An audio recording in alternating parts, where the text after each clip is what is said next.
واستمع يوم ينادي المناد من مكان قريب يوم يسمعون الصيحة بالحق ذلك يوم الخروج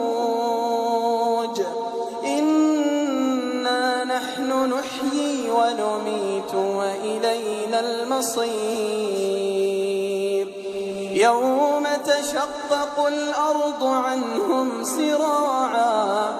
ذلك حشر علينا يسير نحن أعلم بما يقولون وما أنت عليهم